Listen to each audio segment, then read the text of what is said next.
start-finish line. It's a 1-2 again for Ferrari. 3 in a row then for Schumacher. Yes, 3 big away wins on the flyaways. Now Ferrari come home for the start of the European season. We're racing at Imola in northern Italy this weekend. It's a perfect spring day for qualifying for the San Marino Grand Prix. Hello there, good afternoon to you. Well, Imola is just around the corner from Ferrari headquarters at Maranello, and the team's recent record here is absolutely outstanding. The brilliant world champion Michael Schumacher, he calls himself a German with an Italian heart, and his Ferrari is setting a red-hot pace in the Drivers' Championship. It's a 30-point maximum after 3 wins in Australia, in Malaysia and Bahrain. Barrichello's followed him home twice. Jenson Button, quickest in practice here yesterday afternoon. He goes for his 3rd successive podium. Montoya just ahead of Alonso and Trulli in the Renaults. Then Ralf Schumacher and Sato's BAR. Coulthard is McLaren's only scorer. More on that shortly. And here at Imola, Michael Schumacher's Ferrari has been on pole for the last 2 years. He's won 4 of the last 5 San Marino Grand Prix. The Masters 2004 record so far, 3 poles, 3 wins. Mr. Impeccable. And throughout this weekend, we're going to be meeting Italy's 2nd team, Minardi.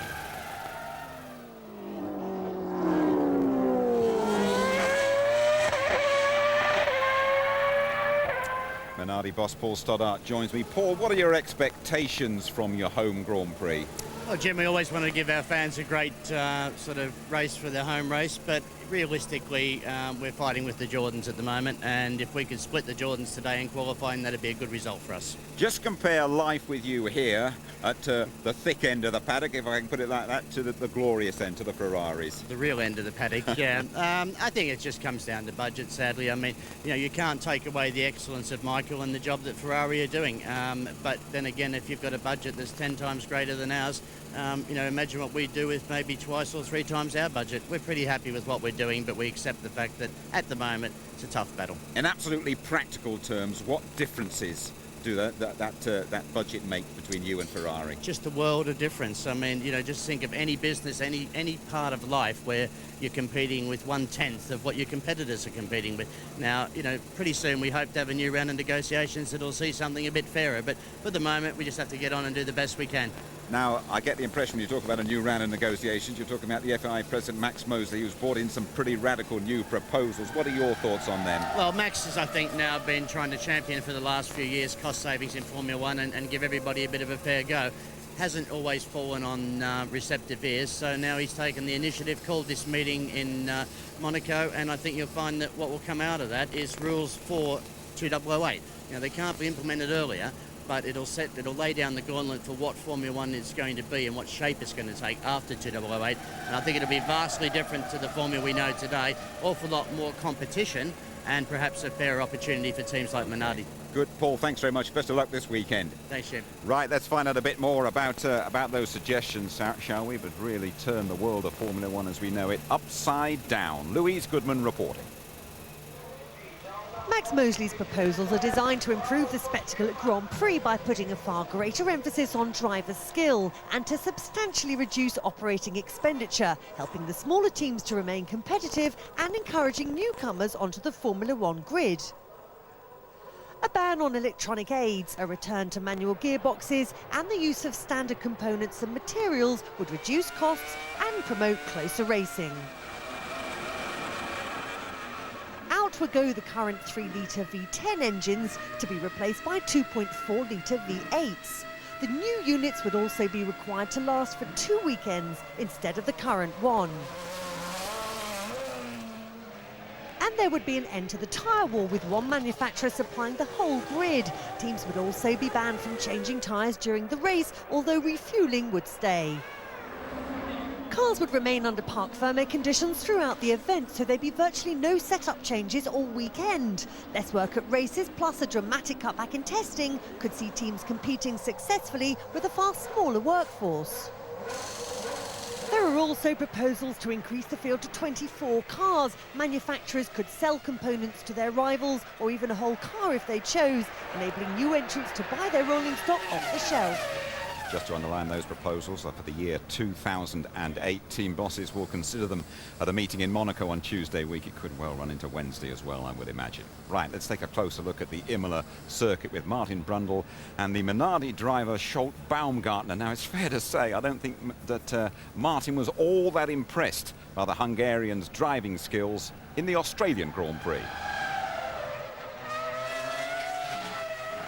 He's no way. He's just not approaching the corners in any way in the right place. 7.3 seconds down. Had obviously that big slip into turn one, but that was just hopeless. He does not have a calling card that qualifies him to be in a Formula One car. I hate to say it, but it's true.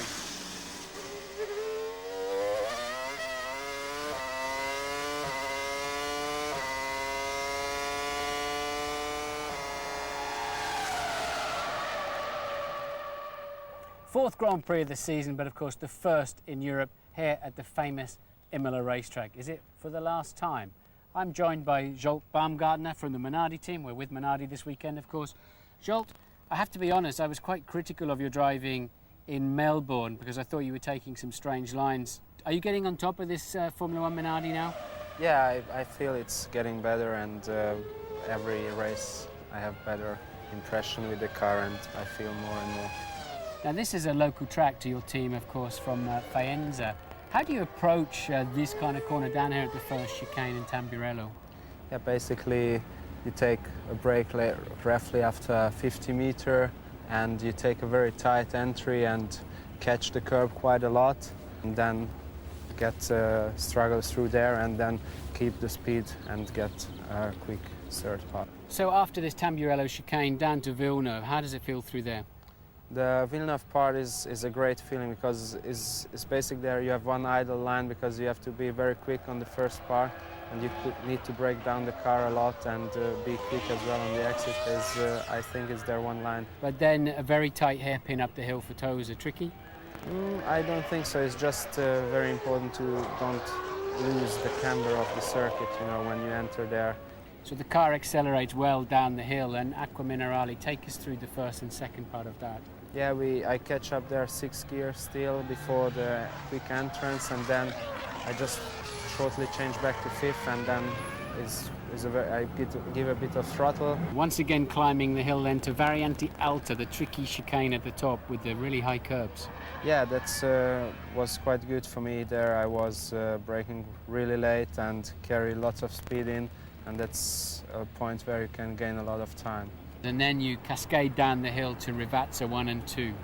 Yeah, it's a great feeling, this quick bit under the bridge, and then I think that's the heaviest feeling in braking on G4 because you are also downhill, and sometimes you can lock up and then you cannot get the right line. So you think it's all over after the last chicane, but there's still a great chance for a big accident, just like Mika Häkkinen had a few years back. You have to be so careful of this final curve. Yeah, especially that inside curve, because that can you put here at the end and you can spun, or even you just hit here inside the guardrail. So it's very dangerous, but we keep an eye on it all the time. You have to be careful. We try. Careful how you accelerate on this slippery piece of concrete. Scholt, thanks for taking the time to talk to us, and good luck with your progress behind the wheel of a Formula One car. Thank you very much. Be careful and good luck. He should have listened to the headmaster, Mr. Brundle. This is Baumgartner in practice this morning, right where he said you've got to be careful at the Variante Alta. That tricky chicane hit the curbs and did a lot of damage to that Minardi, by the way, a lot of damage to the rear wing, a lot of damage to the gearbox as well, and Mr. Baumgartner has had to switch to the T car. Tony, those new proposals, did you write those for Max Mosley? I don't know.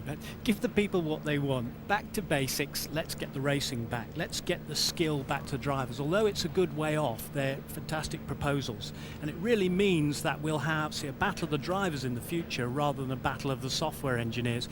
And Formula One is getting too expensive. Even the major manufacturers say this as well. That's why they're looking at things like sharing an ECU, the black box of electronic tricks, which they say even on the road cars they share, so why shouldn't we do it in Formula One? Are you really saying that Ferrari are looking at their budget? They seem to have money to spend all over the place. No, all the top teams are hurting and they're looking into the future. Sponsorship is getting tougher, budgets are being cut by car manufacturers, and they've got to cut their cloth accordingly. And I understand Renault are going to limit the budget and say, Flavio Briatore, you're going to have to find the extra money in sponsorship in the future. As far as you're concerned, they can't come quickly enough. No, they can't. I mean, I think it'd be tremendous to get the skills back, and then we'll find a lot of the lesser drivers will be in trouble without their precious traction control, especially when it's wet. Tony, 10 years on from the weekend in which Ayrton Senna and Roland Ratzenberger lost their lives here at Imola. What do you remember of Senna? He drove me here in a hire car from Milan Airport. We were coming to a test with Lotus, and I was silent throughout because he was pedal to the metal. That's how he did everything. And when the motorway was blocked by 3 trucks in front of him, I thought, that's it, he's going to slow down. He didn't. Grass verge down the hill, up the other side. When I got here, I was sort of shaking. He kept looking across. He looked at his watch and said, I think that's a new record. I said, well, glad to help you. And I scurried away from the car. But just a sensational bloke. I'm very upset, like everyone is. It's abhorrent that they're reopening the case. They should forget all about that. And really, we should be celebrating, you know, his honour and his achievements. Absolutely, and we will celebrate Ayrton Senna's achievements in our pre-race show right here on ITV1 before the San Marino Grand Prix starts just after midday tomorrow. Meantime, his old McLaren team, they arrive here in a bit of a state, really. Only David Coulthard's 4 points from a possible 60. Kimi Räikkönen hasn't even finished a race. Ted Kravitz reporting. McLaren's current problems have led many in F1 to ask if their technical director Adrian Newey has lost his Midas touch. In the past, a design from Newey's hand was just as valuable as Schumacher's right foot. But the last Newey car to win a championship was Häkkinen in '99. In 2001, an offer came for Newey to join Jaguar. He nearly took it. But in explaining why he stayed at McLaren, Adrian revealed a little bit about what drives him. One of the things that I'm always seeking is to be creative, and I suppose sometimes I worry about where the next idea, the next stimulus is going to come from. So one way of creating fresh stimulus was to move teams, but I realised that that's not really the best reason to change teams, that with a bit of reorganisation within McLaren that stimulus could be achieved at McLaren. So has he lost that spark? Well, just look at these aerodynamic parts on the McLaren. The beautifully sculpted wings and attention to detail prove that Newey has lost none of his creativity. And with the recent recruitment of Nick Tombazis from Ferrari, McLaren now have one of the best aero teams in the pit lane. So what are their problems? Right at the moment, it looks as though there's some sort of low-speed handling problems, maybe stability, corner stability. Adrian's been in the business for a long time. I very much enjoyed working with him in the sort of early and mid-90s. He's very much one of the significant people in the business of Formula One, and I'm sure that he still knows how to make a very quick car like he always has done. So while McLaren work on the structural rigidity of the chassis, Mercedes-Benz have to fix the engine. To help, Ron Dennis has tasked his deputy Martin Whitmarsh to manage the engine builder Ilmor. The drivers just want more speed. For me, the biggest issue is about getting the pace of the car improved first of all, and then you know, for me, you can worry about reliability afterwards. If you're going to finish 8th and get 2 points or not, then you know, McLaren, Mercedes, we should be running to be on the podium. A B version of the car is being built now and will be ready mid-season. McLaren will be back. It's just going to take a while. They will be back, I'm sure, Ted. They have a huge amount of ground, though, to make up already this season. This is David Coulthard. In practice, he finished 4th quickest, but he had a little moment at Variante Alta, the same place where Baumgartner crashed. McLaren's team have just moved to their brand new magnificent technology centre at Woking in Surrey. If you work for little Minardi, though, the operation is split between England and Italy.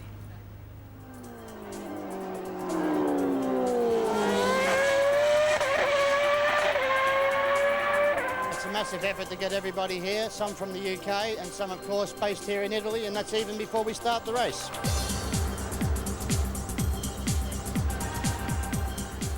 The modest Minardi factory lies just outside the Italian medieval town of Faenza. They've been here since day one, and as the Imola racetrack is just up the road, it should be the easiest race to get to. But as with everything in Formula One, it's not that simple. As well as the cars, the equipment and all the kit, at Coventry Airport there's a 737 waiting for Minardi's UK branch.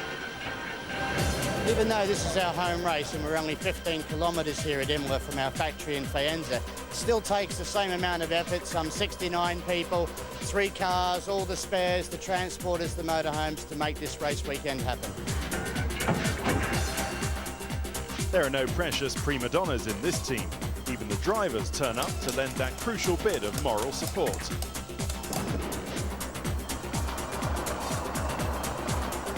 Back on the Boeing, Stoddart presses the flesh with guests from other teams who also hitch a ride.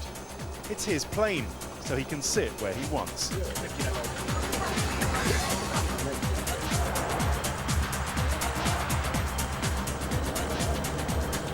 As Minardi's wagons roll down the road, the plane is waiting for a late passenger. There's always one, isn't there? Sorry.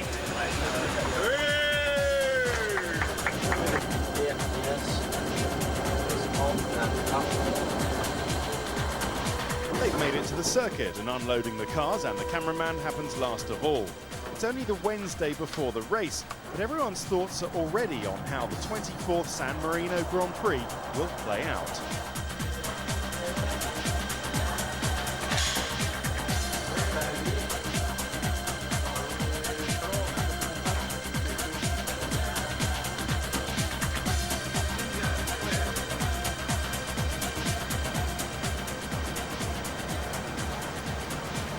Although it takes 3 or 4 days to put this all together for the race weekend, we're here now, we're ready to go. We've got some new improvements on the car and we're hoping for a really good weekend. And we wish them the best of luck, but who is going to challenge Italy's heavyweights, those Ferraris? At the moment, Jenson Button looks the likeliest contender. The BAR arrives here with a brand new engine and aero package as Jenson looks to extend his magnificent run of podiums.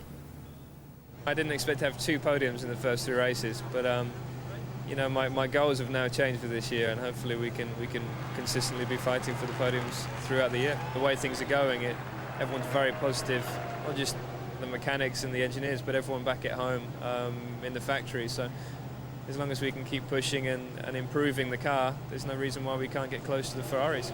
What effect have the results had on the people back at the factory and here at the team as well? I mean, do you feel like you are now major players, whereas before perhaps you were just sort of trying to catch up with the big guys?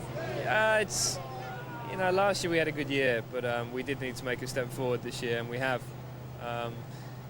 And we are. It's great, you know, it's a great feeling racing with the top teams. But you know, in Bahrain, I was happy to be on the podium. It's a great feeling, but there's still 2 more steps. You know, I was 95% happy. There's still a little bit more to go. But as I said, if we keep improving like we are, there's no reason why we shouldn't be challenging at the end of the season. Challenging for what? More podiums, or can you go all the way? I think we have to think about challenging Ferrari. That's got to be the aim. But it's going to be Williams and Renault's aim as well. You know, they're not going to suddenly, you know, they're not just going to stay at this pace. They are going to improve throughout the year, and we have to keep up with that. He's improved magnificently this season. I remember when he first came here in the Williams, he had all sorts of problems with the curbs at Imola.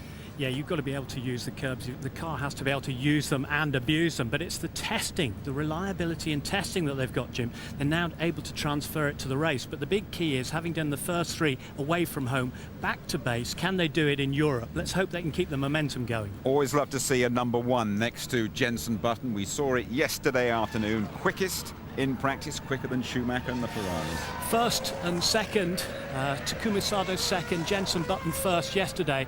Tremendous performance. Again, they've had this step up in the aerodynamics, they've had the step up from the Honda engine, and truly is as powerful as any engine out there, and that was Jenson coming home. In all sorts of areas they've made improvements, but they're putting it together on the track. Now they've got to put it together in qualifying this afternoon. Pre-qualifying has just happened, and Juan Pablo Montoya top of the pile for Williams. He said that the temperatures would suit them, the rising temperatures would really suit them, and of course their team have had tremendous results here. 8 victories for Williams at San Marino Grand Prix. Ralf Schumacher, his first victory in 2001. They are looking very strong for this afternoon. Could be very competitive. Absolutely. The qualifying proper is coming right up for you, and when you rejoin us, we'll have a great competition as well. You can win a VIP trip for 2 to the Monaco Grand Prix, and then there is the scrap for the best places on the grid for tomorrow's San Marino Grand Prix.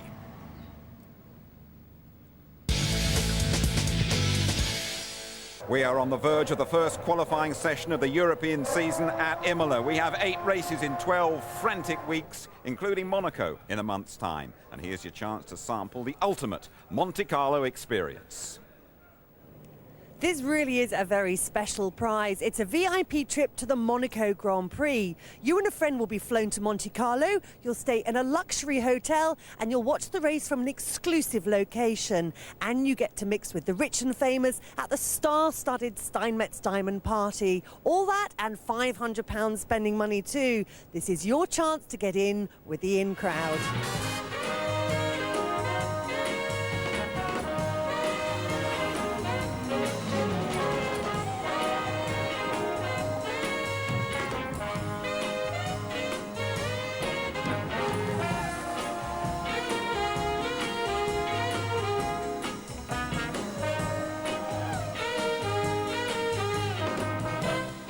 Have to do is answer this simple question. Which driver won last year's Monaco Grand Prix? Was it A, Michael Schumacher, B, Juan Pablo Montoya, or C, David Coulthard? Here's the phone number to call. It's 09016 56 20 56. Calls cost 60 pence a minute and should last no longer than a minute. Or you can text us your answer. Simply send F1A, F1B or F1C to 84188. Text messages at 50p plus your standard message charge. The competition closes at midnight on Saturday the 8th of May. Good luck and I'll see you in Monaco. And the very best of luck as well. The Austrian in the Jaguar, Christian Klein, has had a very tough morning. Here he is with Ted Kravitz. Well, Christian, you've already done one qualifying lap in this new chassis. Is it all okay? Yeah, it's all okay. It feels the same as the other chassis, so it's no disadvantage. And I'm quite pleased with the first qualifying, and we're looking forward to the second qualifying. And what happened at that crash earlier? You just went in too quick? Yeah, it wasn't my second time lap in the morning. The track was maybe a bit slippery. I was very late on brakes. Then I lost my rear and ran very hard over the curbs and then crashed into the wall. Okay, have a good one. Yes, we'll watch for those Jaguars at this stage of proceedings. I'm delighted to be able to confirm that ITV will be covering Formula One for the next 6 years. We have signed a new exclusive contract through to the year 2010. We're absolutely delighted about that. As always, we believe in taking you to parts of this sport you might not have seen before. I've certainly never been here in the Minardi garage at this stage of proceedings. Baumgartner, who had that little thing that we saw this morning, is going to be first to go in the upcoming session. And here is the running order for you. The two Minardis, Baumgartner and Bruni out first, followed by the Jordans. Klein, who we just heard of in the Jaguar, goes 5th. Webber goes 10th. And then at the sharp end, it'll all speed up with those last 4 runners. Coulthard, Michael Schumacher, Ralf Schumacher on Juan Pablo Montoya.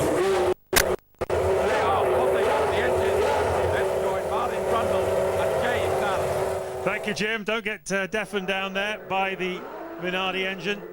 Ford engine back to Minardi as Baumgartner goes out on track. Well, hello everybody. If anybody is going to beat Michael Schumacher to win a Grand Prix this season, they're going to have to start by beating him in qualifying. The Ferrari Bridgestone package is so strong on the getaway from the start line and at the early Grand Prix, by far the strongest package in Formula One. So really today the challenge is to get in front of Michael Schumacher on the grid. We saw in Bahrain 2 weeks ago Jenson Button and Juan Montoya both had a time lap. Martin, we've seen Montoya do a very fast time in the first qualifying session here this afternoon, but a suspicion perhaps that he'd taken some fuel out to do that time. But Button is a genuine contender, isn't he? I mean, he's been a couple of hundredths away from Schumacher throughout free practice this morning. Do you think he can get his first pole in Formula One? No, I don't. I think it's going to be a real struggle to beat Michael Schumacher unless they're running an unusual strategy in the Ferrari. And I think they'll be sucking a bit of fuel out of it before this qualifying started rather than putting a bit more in. Looking at the pace, particularly of the two Williams runners up front, but at the moment it's going to need something quite amazing, I think, to knock Michael Schumacher off pole. Maybe Rubens Barrichello can pull that out, but I don't think Jenson's quite got enough speed if he's going to run a representative amount of fuel to start the first stint of the race. Baumgartner on track then, on his out lap. At least I know what he looks like now after I've done a track guide with him. It reminded me of when Gerhard Berger and I used to sit in the drivers' briefings on Sunday mornings, nudging each other, saying, "Who's that? Is he a driver? I've never seen him before." And anyway, Baumgartner, a very nice young man. Let's see if he can hook his Minardi up better than he did this morning. Yes, had an off this morning. We're riding on board with the Minardi of Zolt Baumgartner, one of a number of people to fall foul of the Variante Alta, the fast chicane at the top of the circuit. I spent the whole morning up there watching, and really is a spectacular place. We'll be getting to it shortly on this lap. Little lock up from Baumgartner there, going through Villeneuve into the Tosa corner then. 60 miles an hour in third gear. Up the hill he goes, picking up the speed towards the Piratella corner. 8 track corners on this beautiful 3-mile track. Every one of them a classic, every one of them a well-known household name. Acqua Minerale, the Variante Alta, Rivazza, wonderful evocative names from the history of Italian motorsport. This is Acqua Minerale, and up the hill they go. 130 miles an hour on the entry it was, up to 175 miles an hour. This is Variante Alta, where he lost it this morning. You can see he's lost it again this afternoon, and Variante Alta springs its trap. Yes, well, he needed a calendar to time his first sector. It was quite slow, and unfortunately he's now lost it up at the top. Just Mark Webber said to me, you need a lucky bounce on the way out of that to pick the car up. He needs a lucky bounce on the way in at the moment. Baumgartner just caught him out. I don't think he really did anything particularly wrong. Just the car not really accepting the violent action that comes into the tyre and suspension that through the front and then excites the rear end as well as his teammates coming round to start his flying lap. So Baumgartner then is abandoning that and straight into the pit lane. Yes, he went down from 175 miles an hour then to about 75 to take that chicane down into second gear, and it's the second part, it's the second curb, which is the one that everybody seems to have the problems with. You'll see over the course of the next hour and again tomorrow as well, some drivers like to drive around the curb, some like to go up over the top of it. Michael Schumacher certainly seems to be able to handle going over the top of it. Jenson Button as well, but drivers like D'Amato very, very careful to avoid the curb, to avoid the kind of fate we saw of Baumgartner. Here's Gianmaria Bruni then, 22 years old, teammate of Baumgartner, been well over a second a lap faster than him throughout this weekend so far, and continuing his steady progress. But the problem for Bruni is this car about 5.5, 6 seconds off the pace. Yes, strangely, Baumgartner did not go in the pit, so he'll be wasting a lap of fuel. Remember, the fuel is locked off before the qualifying session starts, so having had the big should have just pitted and saved the fuel.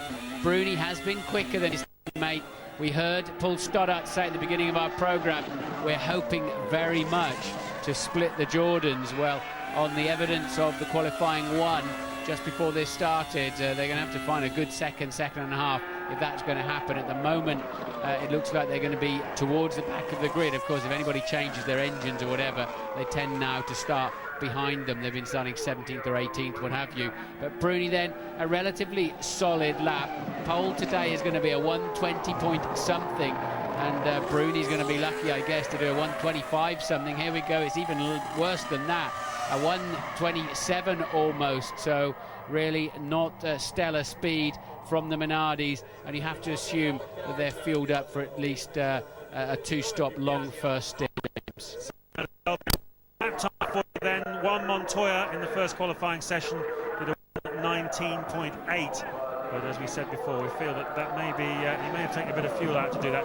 Michael Schumacher in a test before the season started at a 1:19.6. That's the fastest time we've had round Imola, but he himself has not broken the 120 barrier yet. So give you an idea of the kind of times that the big guys will be aiming for a little bit later on. Here's Giorgio Pantano, graduate of Formula 3000, and we've got a Formula 3000 race here, the first one of the season this weekend, and you can catch up with all of that on Speed Sunday, of course, next week on ITV1.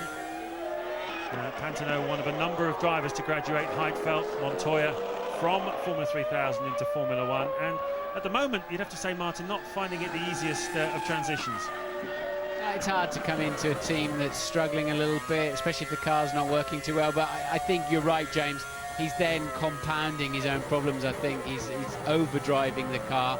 He's clearly not getting it set up in a sympathetic way so he can get on and start hustling it. That's how much faster he is than the Minardis, but we know that's still going to be a 120 something, even if he maintains that and improves on it all the way down the hill through the two Rivazzas. So It's curious. I don't know what's going on with the Minardi and the Jordan. It's a lack of downforce, I know, but it's also quite pitch sensitive or something, because it almost appears as if the steering wheel's connected to the rear wheel sometimes rather than the front, and it's really pointy, and the driver appears to have no confidence whatsoever. But Pantano does break well down in the 23s actually, so massively faster than 3.5 seconds faster than Bruni. But sadly, they'll still be nowhere near the top 10 on the grid. Yeah, it's not a bad lap from Giorgio Pantano, just 0.3 seconds slower than the best of his teammate Nick Heidfeld, who's no slouch, let's face it. Nice super slow-mo there, the Jordan bouncing up over the curbs. And a picture of Ayrton Senna you probably spotted on the engine cover. That's the Bahrain sponsorship that the team has. They have various different messages of peace and various things throughout the season, and they've chosen to put a picture of Ayrton Senna on their engine cover this weekend. Ted Kravitz has some news for us. Another reason to take into consideration about why these guys are finding it so hard. It's very slippery out there, guys. There's a lot of white sort of blossom, it looks like fluff, and it's actually coating the racing line. The guys who went out first in pre-qualifying, Michael Schumacher, Rubens and Jensen, had the same problem. So very tricky track conditions early on. So it's official, the wrong kind of fluff on the racetrack, but hopefully they'll be clearing a bit of that away. But yeah, you can see it's thick in the air, wandering through the airstream. But Heidfeld then already a couple of tenths up on his teammate, and as you said, James, Pantano's was a pretty solid lap, I think, for Jordan Pace. Yes, it's strange, this fluff. It's kind of definitely hanging in the air. You can see a little bit of it before with when Jim and Tony were in the paddock. It looked like they were at a wedding, but it's been floating around all day today. The temperatures are higher than most people are expecting. Imola at this time of year, late April, normally pretty parky, but it's 28 degrees the track temperature and 27 the air temperature. And certainly the Michelin runners are hoping that these high temperatures will continue throughout the weekend. Some suspicion we might have a little touch of rain tomorrow afternoon, but at the moment it's baking hot, lovely and sunny, and Nick Heidfeld is coming through to complete his first lap, and he's been a good bit faster than teammate Pantano. Well, it's going to have to be a solid final sector, because he made a mistake going into Acqua Minerale and was fighting it all the way through, and indeed cannot beat Pantano. Lost by 1/10 of a second, got, as I say, well oversteery and just ragged through Acqua Minerale, lost in the middle sector. And I think that confirms the fact that Pantano did a good job, and that's a good fillip for him, isn't it, in terms of beating the highly rated and vastly more experienced Nick Heidfeld. Good stuff for Pantano, who's currently fastest then. Indeed it is. Here's Christian Klien, made the jump straight from Formula 3 into Formula 1 with Jaguar, this team this year, and he went off this morning right in front of me at the Variante Alta, into the barriers at about 75-80 miles an hour, knocked the rear two corners off the car. Managed to get out though, do a couple of laps before the end of the session, and his time from the first qualifying, a 1:22.2. So we'll see how we go. Jaguar kind of slightly gone off the boil, haven't they, last couple of Grand Prix? Bahrain, they didn't really sparkle, although ironically Webber did score a point at the end of the day there, but throughout the practice sessions and qualifying they weren't quite on the sort of pace they've been in the early races of the season. Mark Webber told me that they're losing a lot of speed, and there'll be both cars in the straights. He felt that he needed a bit more power. I said, well, can't he take some wing off? He said, no, it doesn't then handle nicely enough. So Klien is comfortably up on the Jordans, as you'd expect, but I agree with you. They've not really shone this weekend, and again in Bahrain, as they did at the first two Grand Prix, and Webber will have to pull one of his stunners out of the bag today if he's going to threaten the top half dozen places on the grid. Klien then with an easy right-hander ahead of him, followed by the little chicane at the end. He brought the car in very, very early, trying to straight line the curb rather than have the car sliding as he went across it. Not the quickest way, but he's the quickest man at the moment with a solid 1:21.9. Yeah, 0.3 of a second faster than he went then in the first qualifying session, so delivering on his promises, Klien. And Gianmaria Bruni of Minardi is fourth at the moment. He's talking now with Louise. Gianmaria, how was that lap for you? Possibly not as smooth as it might have been, I understand. Yeah, we had a little bit of problem through the last, just the last corner with the pit limiter, and losing a lot of time. It could have been better time. So see, like my first qualified lap was like half a second faster than my real qualified lap. So I'm a little bit disappointed for that, but it's it's nothing I can do. We will sort it out later on. Paul Stoddart was saying to us earlier that he was hoping you could split the Jordans this weekend. Do you think that was ever a realistic aim? Yeah, it's difficult. you never know in motor racing. You know, there is still the important things to do, the race, and is tomorrow. So we'll see. Thanks, Jemre. That then is his teammate Baumgartner recovering from his spin. He was the first man to run. He completed that lap in a 1 minute 46 and is fifth of the 5 runners so far. There he is, yielding to his teammate earlier on to give Bruni a clean run at the lap, but Bruni then being hampered at the very end with the pit lane speed limiter coming on out on the racetrack. Surprising how often they seem to get, not just Minardi either, seem to get these mechanical glitches. I bet Takuma Sato wishes his would come on. He's been done for speeding in the pit lane 4 times already this weekend. Obviously, sometimes they work when you want them to, and sometimes they work when you don't. Felipe Massa, now I have to say this morning out on the track, watching this guy, I mean, you've commented on this a few times before, but he looks like he's going to have an accident at every single corner.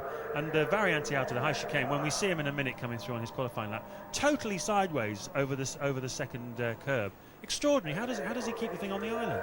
It's his driving style, obviously, and if you notice his hands and his head and his car is all moving around a lot, but it's not the way to win Grand Prix. It's not the way to consistently finish in the World Championship points, because sooner or later, I mean, 62 laps, you've got to catch those bounces and slides for 62 consecutive laps, and when your tyres fade a bit or track gets something on it, all of a sudden you get caught out and you've got nowhere to go. You haven't got any space spare when you've got the thing on the ragged edge like that. So he's got to calm that down, and I'm amazed he didn't do that last year as a Ferrari test driver, when surely he had Barrichello and Michael Schumacher and Badoer, the other test driver, to learn from.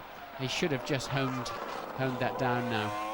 Well, he's 2-1 up against Fisichella in qualifying so far this season, and he's the only one of the 2 Sauber drivers at the moment who's got a point in the World Championship, scored a point in Malaysia in round 2. But Sauber's struggling really to get the maximum out of their car over a single lap. They just can't get these tyres to work for some reason. Now Ted's down in the pits. You in the Sauber garage, Ted? Yes, I'm just looking in, but I tell you what, James, they're a problem for Massa's teammate Fisichella. He's already been given a 1-second time penalty. That is to explain 1 second will actually be added to his qualifying time because he set a fastest lap under waved yellows in the second practice session this morning. So the steward's giving quite unusual penalty, adding a second to his time. So problems for Fisi before he even begins. Yes, that means they studied the computer data and could clearly demonstrate that Fisichella stayed hard on the gas despite there being wave yellows. Unforgivable. You've got to lift off. It means marshals on the racetrack, danger ahead. You cannot steam through that kind of thing. Massa then heading to the pit straight. The start-finish line is now, amazingly, they're doing 115 miles an hour just on the exit of that last corner, and the best part of 200 now as he heads down to the Tamburello chicane. Takes the curbs nicely, the car quite stable. We saw Fisichella very fast in qualifying 1. Massa not quite so fast, but I think, James, they have exactly the same tyres as Ferrari, and a lot of their package is Ferrari, of course, with the engine, gearbox, and therefore rear suspension pickups. But I think maybe the tyres are just a bit too hard for them. If they haven't got the downforce and quite the same power, for whatever reason, they're not going to work their tyres out. And that may explain why they struggle a little bit. But this package should be faster, unquestionably, than it has been year to date. Yes, it has been qualifying sort of on the fringes of the top 10, 13th, 14th, that kind of thing. Here we go then, coming out of the Acqua Minerale. This is the high chicane, the Variante Alta. Not a terribly good shot of it as he goes, doesn't use an awful lot of room on the exit. Got it through pretty smoothly then. Massa down the hill then towards the Ravazza. Very tricky braking here, down from over 140 miles an hour into the first part of Ravazza, 60 miles an hour in second gear, and then the second half, 95 on the exit, down to the low chicane, the Variante Bassa, 175, brake hard, and then these huge curves to throw it over to cross the line, 60 mile an hour on the exit, and Massa goes fastest so far of the 6 runners we've had, a 1:21.5, and that is 0.6 of a second faster than he managed earlier on. So a very, very solid, and you have to say relatively smooth lap from Felipe Massa, who goes fastest ahead of Klein and Pantano. Yeah, got a bit out of shape by touching the curb in Ravazza 2 near the end of the lap, but he's had a wake-up call from Fisichella's pretty stellar time in qualifying 1. Fisichella ending up 6th fastest just before this final and critical qualifying session began. And that then is Alonso hopefully trying to warm up his tyres or something, wandering across the road, then darting across the road, slow into the last chicane to get a better, cleaner exit, because you want maximum speed as you head down to that first chicane. And here he goes, break it in a straight line and sweep in. It's a deceleration zone, the first part, rather than a corner. And then it's brilliant on the exits. The car just hooks up the downforce, working nicely.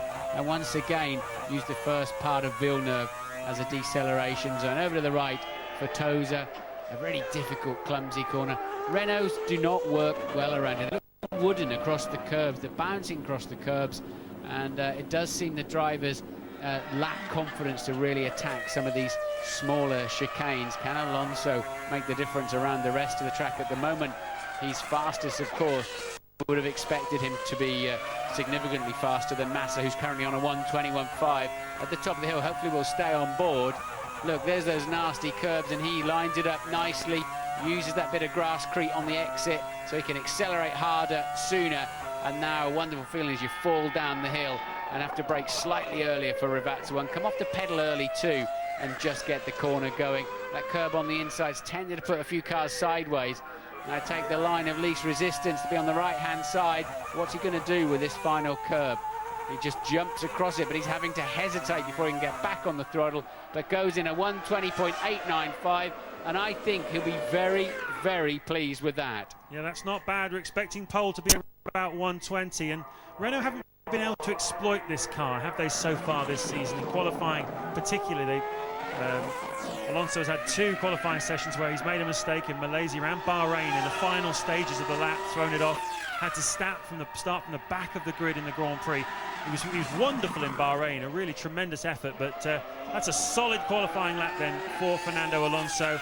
They've got a big step on the engine and some aerodynamic modifications helping them, and also boosted by some aero modifications, and also moving the weight distribution around a little bit are the Toyota team. Haven't really seen too much form from them so far this weekend. They're still knocking around the door of the top 10, but they can't break in. Well, they've got too much understeer. It's clear to see, particularly in the first part of the lap. The front is just not hooking up. You can see the drivers exiting corners still with steering lock on, and then the car seems to come to them as the lap unfolds, and they're quicker in the second and particularly third section. So Toyota not out of it altogether, but they haven't got the ideal package for a totally fast lap. A third of a second down then on Alonso. That would put him comfortably second at the moment if he can be anything near as fast through this final sector. It's a complaint we've heard from a number of the Michelin runners that when they put a new set of tyres on, they do seem to get an understeer condition like Martin was just describing. So certainly the BAR team throughout the weekend have been having a little bit of a problem with that as well. But Cristiano D'Amati, you can see, very smooth and neat, goes across the start-finish line, and he goes second, just under 0.2 of a second slower than Alonso. Alonso fastest then, D'Amati second, Massa third, Klein fourth, Pantano fifth, Heidfeld sixth, Bruni 7th, and Baumgartner 8th. Next man out will be Jarno Trulli in the second Renault. As they're pumping these good times in Alonso and D'Amati particularly, any of the really favoured runners this afternoon, if they make one slip, one nasty oversteer or brake lock, it means these guys are right in there to punish them. So significant times going in. I think Alonso's 1:20.895 will prove to be a great time, actually. I don't think it'll be pole, but I think it'll certainly put him higher up on the grid than he was expecting. I think you're right. What we've seen in the first 3 Grand Prix of this season is very, very aggressive strategies in qualifying. Remind you that they carry the fuel here in qualifying. They're going to start the Grand Prix with tomorrow. So the less you carry, the faster you go. You don't want to carry the extra weight around the track with you on Saturday afternoon. And we've seen Ferrari leading the way, pitting as early as lap 9 in Bahrain a couple of weeks ago. Certainly the smart money here in Imola seems to be on them, pitting a little bit later than that, but it's a very difficult calculation. Every 10 kilos of fuel you carry around here loses you 0.3 of a second. And there's an awful lot of cars who qualify within 0.3 of a second around Imola. I'm told that the Bridgestones are very poor grip on the first lap of a Grand Prix. That's why Michael's so keen to be on pole and get out front. Didn't look much like it did when he was steaming across the line at the end of the first lap in Bahrain. But anyway, that's the rumour in the paddock. But the Toyota was well down on the Renault in terms of straight line speed, but I think this will be the telling point for how good Alonso's lap was as Jarno Trulli tries to beat is 1:20.895. How does he compare at the top of the hill? And he's a 10th down. So it's all to play for. It's doable, no doubt about it. But Alonso was very good through the final part of the lap. Stay on board, hopefully. No, we don't, as we go down to the Rivazza. Well, Trulli tends to carry a little bit more fuel in qualifying than Alonso. Usually pits 2 or maybe even 3 laps later in the race. So he's giving away a little bit in weight, but certainly something of a one-lap specialist is Jarno Trulli. We'll find out tomorrow what strategy he's gone for relative to his teammate, but the upshot of it all is he's over a 10th down. I wonder if that's his girlfriend. We haven't seen his girlfriend, have we? Maybe that's her. No, he's a lucky man if that's his girlfriend. Jarno Trulli then will breathe a sigh of relief and just sneaking in front of D'Amata. They're both on a 1:21.0, but Trulli's is an 0:34 and D'Amata's an 0:87. Often the grids here, James, are very tight, aren't they? They certainly are. The spread yesterday, the top 10 separated by a second. And really a huge margin then back to the Jordans and well, particularly the Minardis, as we said before, 6.5 seconds. It's made up of a lot of different things that time. It's over a second in engine horsepower. Aerodynamics is probably worth 1.5 seconds or more. Mechanical, weight distribution, all the finesse, if you like, of a top state-of-the-art Grand Prix car. Those little things, they all add up in the different pockets to a big margin of time. Here's Mark Webber then, a real single lap specialist if ever there was one. Started on the front row of the grid in Malaysia for the second round. By his own admission, drove poorly in Bahrain 2 weeks ago and absolutely determined to put it right here this weekend. He did his I'm not really sure I can be bothered with all this outlap, and then just banzais the first sector. And he has actually done, despite him saying he hasn't got good straight line speed, it's the fastest so far in the straight line, 229 clicks down through the first speed trap. So heading down then towards Aqua Mineral. It's so bumpy on the way, and you have to be careful not to let the car step to the outside. Neat, tidy, bring it to the left and look for those 2 tiny curves. And as he says, I want a lucky bounce when I come off it. He's got a lucky bounce. Heading down towards the Rivazzas then, and he's a fraction up at this stage. This is a good lap from Webber, and we know his tyres should stay with him. He was so kind to them on the out lap. A lovely turning point there for Rivazza 1. Out of shape in 2 though. That cost him. That could cost him getting ahead of the 2 Renaults. We'll just have to wait and see. It's too close to call. Bounces across the 2 final curves. Car takes a step, but he can live with it. Over the line he goes, and he just somehow fractionally splits the 2 Renaults, and without that oversteer in Rivazza 2, he would have been fastest so far, no doubt about it. He always seems to manage to make a good impression though, doesn't he, Mark Webber? And it's certainly making a big impression on the team owners in Formula One. He's right at the top of the list to take over from Juan Pablo Montoya in the Williams, and I don't know, I think it's just one slight hint of frustration entering into the equation perhaps for Webber. He does want to be mixing it with the big boys. That was a super lap. His teammate Klein is a second slower than him, currently P6. He is down with Louise.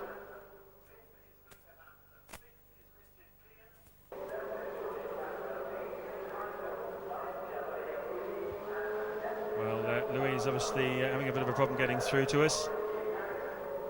So that's the top 8 at the moment. All the big guns still to come out, and it's shaping up nicely here at Imola.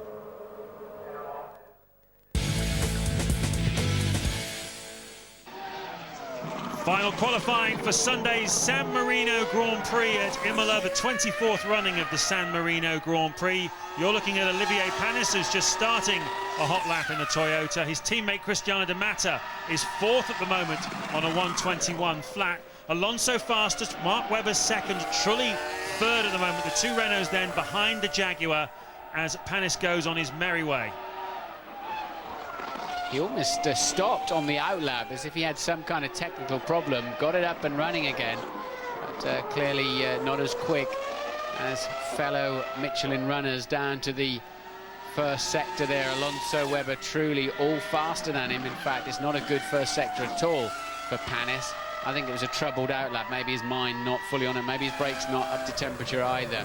Can he make up for it in the middle part of the lap, running just a touch wide on the exit of Aqua Minerale? Again, the Toyota with too much understeer, and he's lost another 10.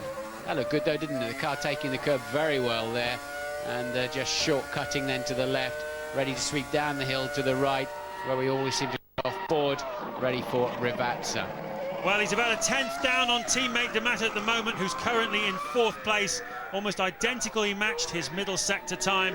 What's his final sector been like? We'll find out in a second as he thumps the Toyota over the curbs, cuts the beam and goes 6th. He lost a chunk of time in the final sector. He was almost 0.3 of a second slower in the final sector than teammate De Mata, so a slightly unfortunate final sector for Panis, puts him 6th. Yeah, and behind Massa, not where he'd expect to be. Ted is down in the pits with some news on Kimi Räikkönen. Down at McLaren, Martin, bad news, I'm afraid. I hate to say this, but he's got another engine problem. Something has shown up on the telemetry in the first pre-qualifying lap.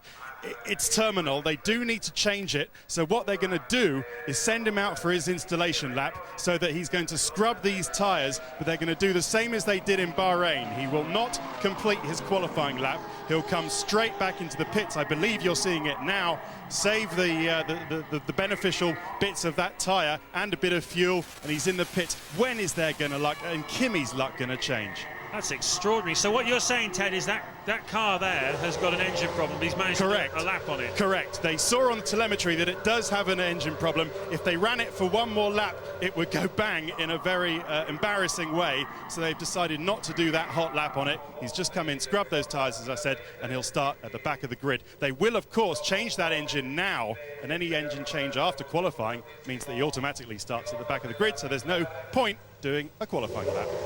Yes, I did hear they had a problem with Kimi's engine after free practice this morning. They tried it in Quali 1 and hoped it would be okay, but clearly what they've seen on the data gives them bad vibes. There'll be some pressure build-up inside the engine or some blow past somewhere. Something will be in there showing quite clearly that there's a problem developing rather than it's actually arrived, of course, because the thing is still running at the moment.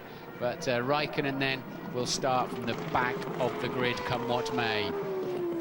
There's some pressure building within the McLaren Mercedes organisation as well. They've certainly done some restructuring. March Renault has this weekend. It's the first major step that they've brought along, and it's certainly given a real boost to Fernando Alonso. We're riding though on board with Takuma Sato, BAR Honda teammate of Jenson Button. Been solidly in the top 5 or 6 throughout the weekend so far. Not quite on Jenson's pace, but doing a solid job nevertheless. And Martin, both of these drivers seem really confident in this car. They're really putting it about the track, using lots of track on the exit and grasscrete as well. And this car really is growing in front of our eyes, isn't it? Yeah, and it rides the curbs very well, and therefore also the bumps too, I'm sure, as we watch him down into Acqua Minerale. And that's what gives the drivers confidence. It's predictable. That's all you really ask for from your racing car. You need plenty of grip and plenty of grunt and all of those things, but you just want to know what it's going to do next, and then you can start wringing its neck. And Sato has got a great chance of beating Alonso, Webber, Trulli and Co here. If he can just keep it all together in the final 2 or 3 corners. The BAR is strong. He's under pressure in many ways. Another driver to hook too much curb on the inside and get some oversteer, but Button is going so well. It's making Sato look like he's got to hurry up a bit in terms of raw speed, but I think he is driving better and better with every weekend. And another man to somehow get a time just between the 2 Renaults and Webber on this occasion.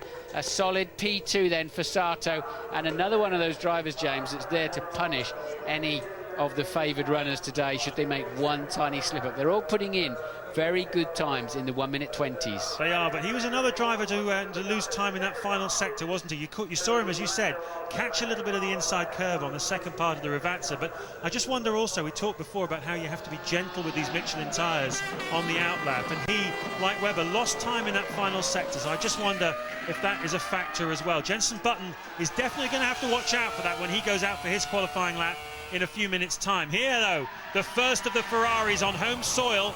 We're only about 35 minutes away from Ferrari's base in Maranello. It's a pilgrimage that almost everybody makes every year when they come to Imola to go and have a quick look at the Ferrari factory and buy themselves some sort of memorabilia from the shop. Here we are, though.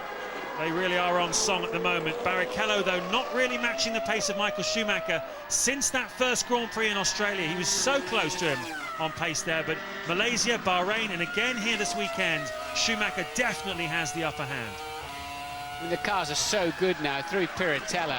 It used to be a terrifying corner and it's so difficult to get right. But now the cars work beautifully. But I'd almost forgotten Barrichello was here this weekend. We've barely seen him, have we, or heard from him. He's not been quick, although this lap is looking more like the mid-120s we're expecting to be pole position. And he's certainly getting on with it better than he has done at any other time through the Grand Prix weekend. So Barrichello up for the car, superb across the curbs. He's hard on the throttle when other drivers are busy trying to correct the car from sliding and bouncing. Barrichello then surely is going to go fastest with this. A little bit untidy through the final chicane, and it may cost him a grid position or two, because that's a solid but could have been better time. There's the president of Ferrari, Luca Di Montezemolo, who's done so much to turn this team around. Hired Jean Todt, and he in turn hired Ross Brawn, Rory Byrne, Michael Schumacher, Eddie Irvine, and the rest of them. He's a man who doesn't hide his emotions, Luca Di Montezemolo. And very controversially and interestingly, Martin, earlier this week he put the world motorcycle champion Valentino Rossi in one of the Ferraris at the Fiorano test track. Rossi did 50 laps, I understand, on Wednesday and got within a second of Michael Schumacher's best ever time, the first time he'd sat in a Grand Prix car. It's astonishing. Apparently Schumacher himself said this was a truly remarkable performance. Yeah, I don't know whether it tells you more about Rossi or Formula One cars, but we do. I mean, he was brilliant in the MotoGP race. I don't think it pleased his motorcycle sponsor too much, the colour of the car that he was driving when he was testing a Formula One car. But all the politics aside, which I would imagine be like water off a duck's back for him, it would be great to see him in Formula One, wouldn't it? But it was also great to enjoy him in the MotoGP. We're just wondering here what's happened to Giancarlo Fisichella. He is supposed to be out on track. We're looking down, zeroing in now on the Sauber garage. Just looking at a replay there of Olivier Panis. A bit of friendly jocularity between Di Montezemolo and Mr. Yasugawa from Bridgestone. But that's the moment that Martin was talking about before, where Panis just suddenly slowed down on his outlap. And here you see Raikkonen again, just to recap. He didn't set a time this afternoon. Some sort of problem detected in the engine, as Ted Kravitz was telling us, and he's gone straight into his garage. So no sign of the Sauber at the moment. I'm looking out of the window. We're opposite Sauber. And Ted, what can you tell us? Well, I'm staring right at it, and he's got big problems, I'm afraid. The car is in pieces. It looks like problems at the back of the car, so you've got to assume that it's an engine or a gearbox problem. I think it's more likely to be gearbox, frankly, because the engine is the Ferrari one, and we all know how very, very reliable that is. Strangely, though, they're not using the spare car. Of course, we heard earlier that he's got to take that 1 second penalty because he was naughty under those yellow flags earlier. So I suppose they've thought, well, there's a problem with the car. We won't bother about the spare car. He's going to take a second penalty anyway. We might as well start him at the back of the grid. But at least he'll be in good company with Kimi back there. Yeah, but this is why this whole process is so silly, isn't it? You've got the fans here, the viewers sitting at home. We've seen Raikkonen pussyfoot around just to bed a set of tyres in, and local hero Fisichella not out on the racetrack. The spare cars are sitting here in the pits, can't be used, and it's just, you know, it's all about getting the cars on the track for the fans to see and to support the heroes, not about sitting in the pits.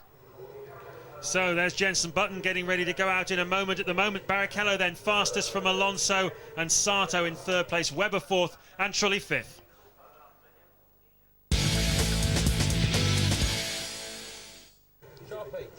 Final qualifying then for Sunday's San Marino Grand Prix at Imola. Rubens Barrichello fastest, 1 minute 20.451.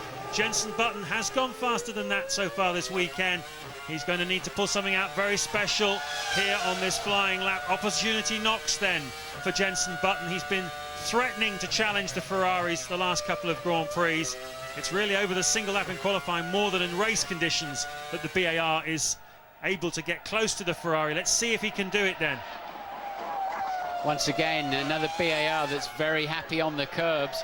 First sector time turns up in a 22.790, which is very fast in anybody's terms, and Button looking supremely comfortable through all of those braking and turning points. Piratella at the top of the hill just snuck a bit of curb on the inside. He'll wish he hadn't have done, but it didn't cost him any time. Acqua Minerale. Will it turn in nicely for the second time?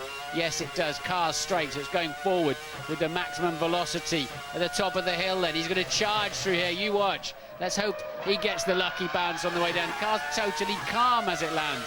Brilliant. As he heads down to Rivazza then, about 185 miles an hour now on the brakes. Come off the brake pedal now, a lot of curb on the inside. It's pushed him slightly wide.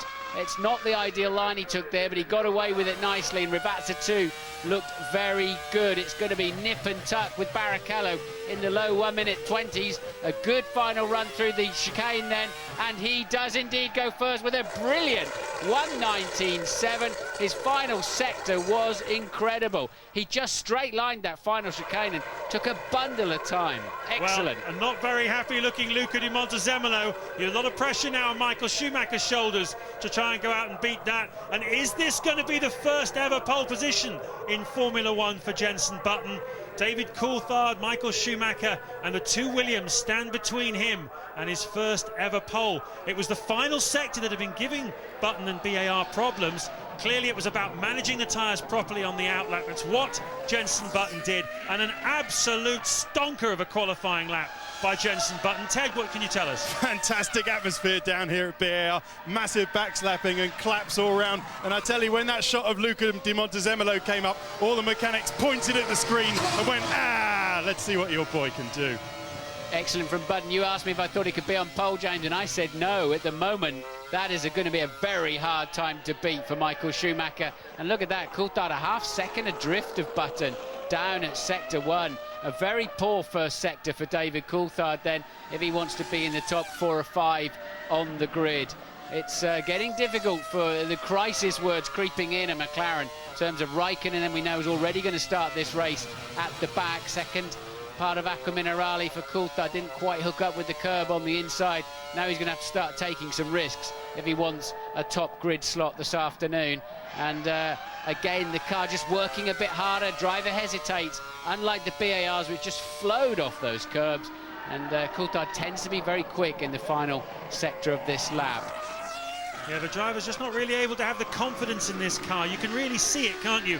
If a car can be said to have body language, then you can see that Button's just overflowing with confidence in his BAR car. Coulthard unable and unwilling to commit, but lock up there under braking for the final chicane, and he crosses the start-finish line in 8th place, which with Michael Schumacher and two Williams still to come is likely to be 11th ultimately on the grid, unless any of those three mess it up. So another difficult day at the office for David Coulthard and McLaren, and well, he's been used to being top Brit really ever since Damon Hill went away, and now Jenson Button really is challenging that position as top Brit. Now Michael Schumacher, for the first time really this season, under pressure, facing a very stiff challenge here in qualifying at Imola. What can the maestro do? Listen to that, absolutely flat out in the middle of that chicane. Actually got a bit of oversteer, didn't quite take the middle curb. So Michael is really absolutely on it, no doubt about that. He knows what the challenge is, and he's a fraction up. So but we know Jenson was good all the way around. That mistake Coulthard just made in the last corner, I think, cost him about 6 places on the grid. It's so close in there between Alonso and Coulthard, 3rd to 8th. Where is Michael Schumacher going to be? He's got to be buried well into the 19s if he's going to beat Jenson Button. He is absolutely on it. The car on the ragged edge of adhesion. The second sector time coming up, and he's a quarter second up. How does it go through there? Oh, well out of shape. Did he keep forward motion as he's so brilliant at doing? We won't know for a while. This is great! Michael Schumacher is really flinging this Ferrari around, and he's got to compensate now for that mistake at the Variante Alta. We've seen some of the less experienced drivers throw it off there. Schumacher very nearly threw it off there. Has he thrown away pole by doing so? The final chicane, up over the curbs. Is Button on pole, or is Michael Schumacher going to go behind him? He does. So Schumacher under pressure makes a mistake, and now just the two Williams stand between Button and his first ever pole. Yeah. Well, sorry, Martin. Louise is talking now with the man who is presumably biting his fingernails to the quick, is he, Louise? Jenson Button. Jenson, just the two Williams now between you and pole position. What do you reckon?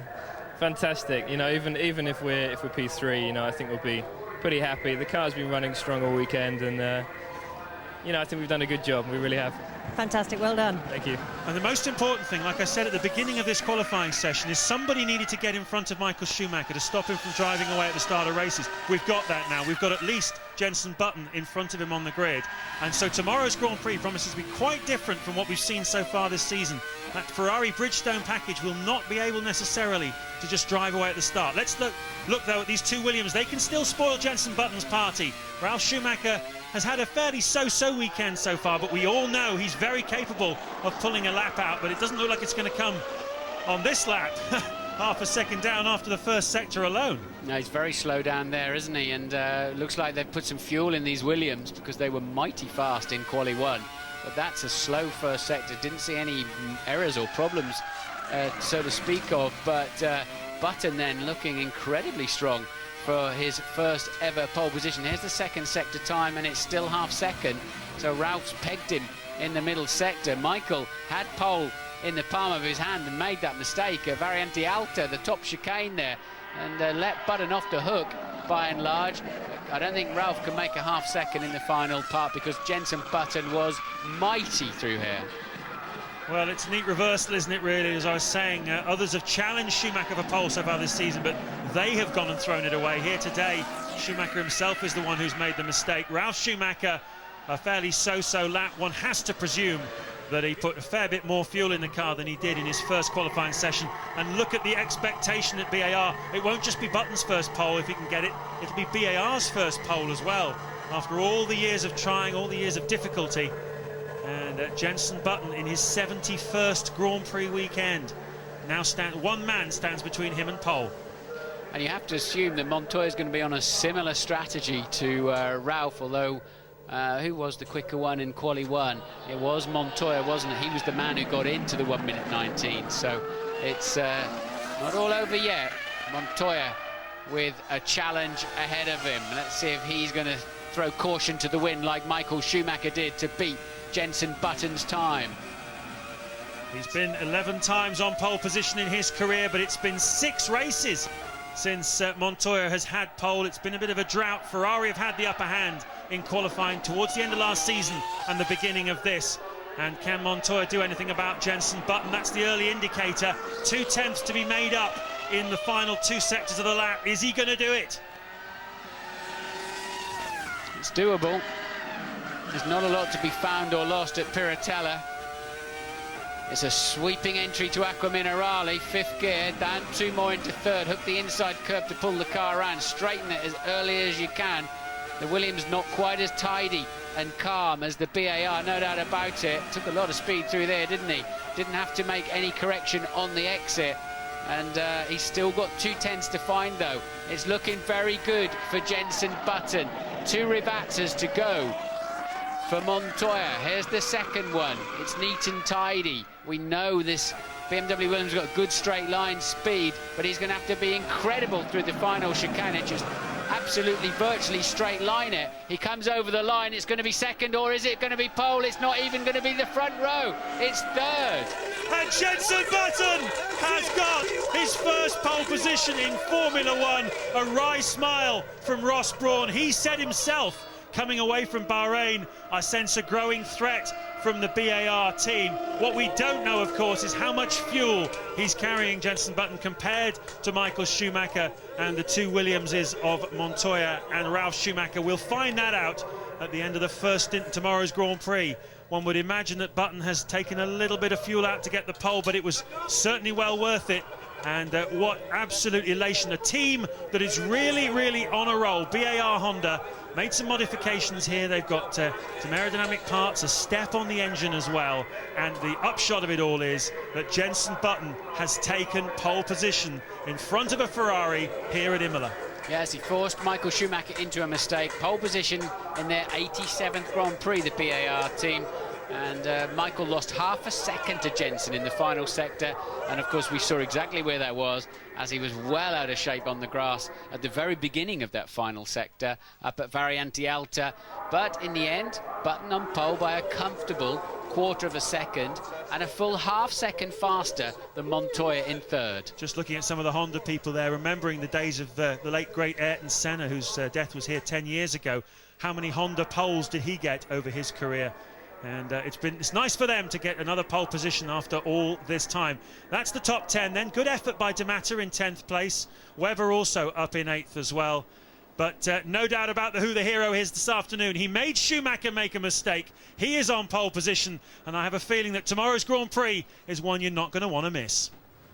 Spot on, James. Thank you, James Allen. Thanks to Martin Brundle as well. What a great sight that is. We said how lovely it is to see number 1 next to the name of Jenson Button. He is number 1 in qualifying for the first time in his career. He has put one across Ferrari in Italy as well. John Button and fiancée Louise says it all. We'll be back. You had better believe it. Jenson Button is on pole for tomorrow's San Marino Grand Prix at Imola. Confirmation of how they will line up for the race here tomorrow. Jenson Button has outpaced Michael Schumacher on the front row. Then Montoya and Barrichello, Schumacher, Ralph and Fernando Alonso, and the Toyota Cristiano D'Amata starting at 10. David Richards of BAR has joined me. Tell us about one or two of the texts already. They haven't hung around on the text, and Jenson didn't either. The text messages coming through. My son here, untouchable, see you later, Schumi. Is that how you feel? How significant is it that you've beaten Michael Schumacher in Ferrari country? Well, I think that gives it a sweeter taste for sure. Good tweak, isn't it? Here in Italy, to beat the Ferraris and to beat Michael on home turf is special. But we've got to remember, this is only qualifying. Tomorrow's the race. There's a lot more work to do. It's a very, very tricky track to get to grips with. Like, I mean, when Jenson first came here in the Williams, he was all over the place. What a job he's done for you and your team. No, he really has. He's absolutely driven it to perfection. If you look at the last sector time, that's where he really made the time. He was sort of demonstrably faster than anybody else in the last sector. What was the key ingredient to Jenson's lap from your point of view? I think it was actually that last sector. He drove very well throughout, but he'd actually told me earlier on in the day, he said, I'm holding back in the last sector all the time now. So I think he really gave it all. I think that's the bit he's going to be most impressed by. Do you feel he's grown as a character this year? Oh, it's there for everyone to see. He's grown with the team all together, and it's been a great job. OK, just finally, we've had his first podium this season. This is his first pole. Will it be his first victory here? Oh, let's not predict. Go on, you can go on that. There's a lot of work to do tomorrow. It's going to be a long and tough race. And he's certainly put himself in the right place to do the job. Absolutely. David, thanks for joining us so quickly. We appreciate it. We have heard from David Richards, the BAR boss. Now we can hear from Jenson himself, and he is in the press conference. Jenson, what a lap. What a fantastic lap here on Ferrari's home soil, too. Thank you. It was a great lap, and I enjoyed it very much. In pre-qualifying, I was a little bit worried because I had very low grip, but in proper qualifying, it seemed to be all there. It seemed to be very similar to this morning's car, so I was very happy, and I don't think there was any mistakes. So. Well, it looked like a perfect lap. You spoke after Bahrain, perhaps after the race, of wanting to concentrate more on the setup for qualifying. Is that what happened here? It's, you know, we still set the car up for the race, as everybody does, but we were lacking in qualifying a little bit. I don't know why. We seemed to lose a lot of time when we got to qualifying, but here I think we've resolved that problem. Well, obviously we have. You can't escape the atmosphere here. It is tremendous here at Imola. You're on the pole for this race. Describe your feelings about the race for tomorrow. I can't wait. You know, qualifying's one thing, but obviously winning a race is the main goal. I think that's going to be a little bit more tough than today's qualifying.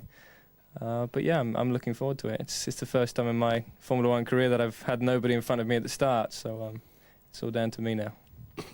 Thank you. Michael, you were up there halfway through the lap and it just fell away a little bit as you came out of the top chicane. Yeah, as Jenson really put in a very good lap, it was all or nothing, and I tried very hard.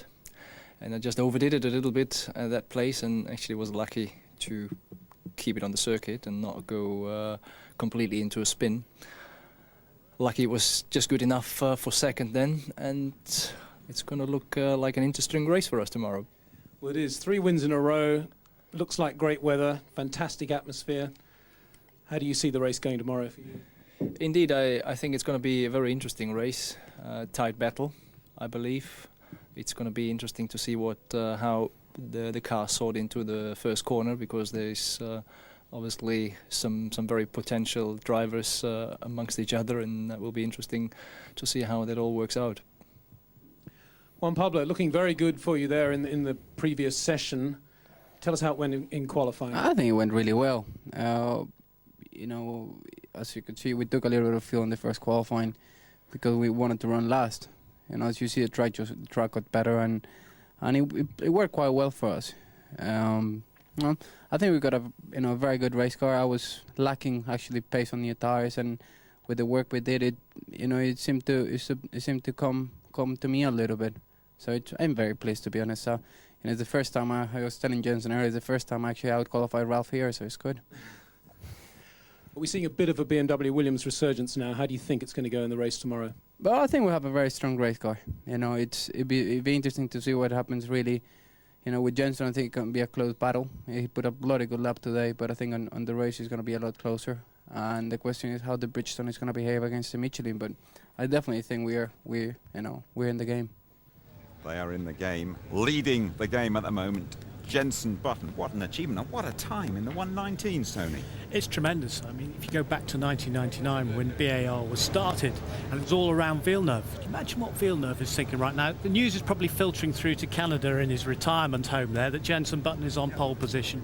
He put him away last year, and this is the result of a tremendous amount of hard work. And Jeff Willis and his team, the technical director there, the ex-Williams designer, particularly on the aerodynamics, that was his forte, but they've all been putting it together. Alistair Gibson, the chief mechanic, Ron Meadows, the loyal team manager, the team who've all worked so hard. Look at that, loving every minute of it.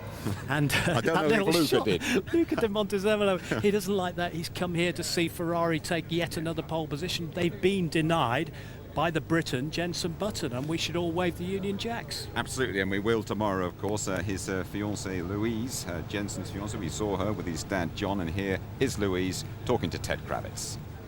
Well, Louise, we were watching you when you were watching Michael Schumacher. What was going through your head?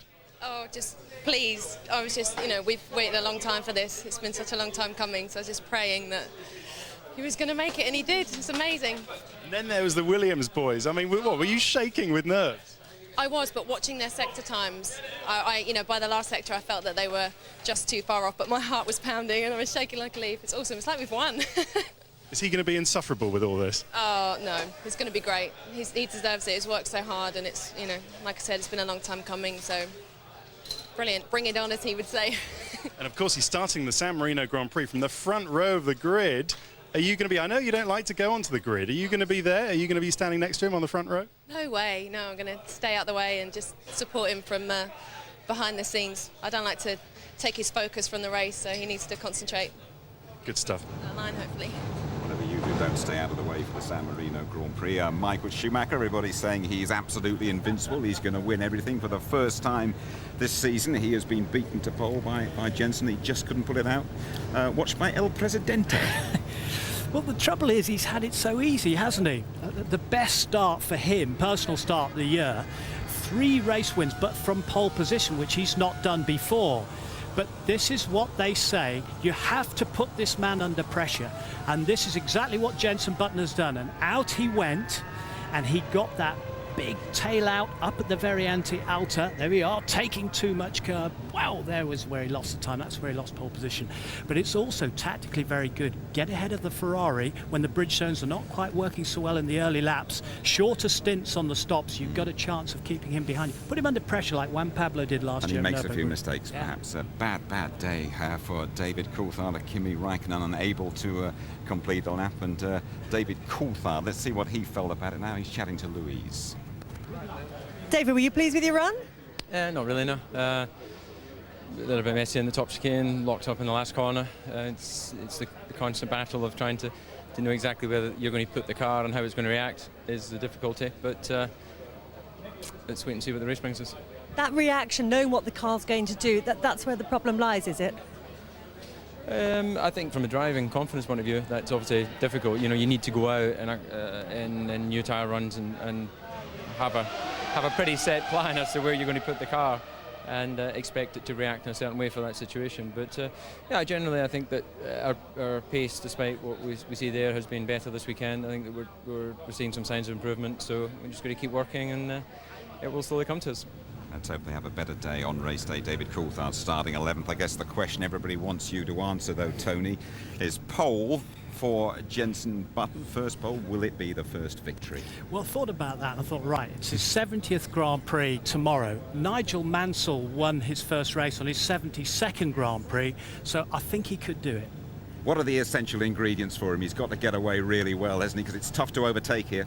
First of all, they have to get their tactics absolutely right. They have to get their tyres right. They have to get their fuel right. Jenson needs to make a really, really good start. And he needs to be cool under pressure. That's the key. And ride those curbs, baby. Thank you. On the Ball is next. And be sure to join us for our build-up to the San Marino Grand Prix from just after midday tomorrow. Highlights at 11:45. Jenson Button on pole ahead of the Ferraris in Italy. Join us after midday tomorrow. Bye-bye.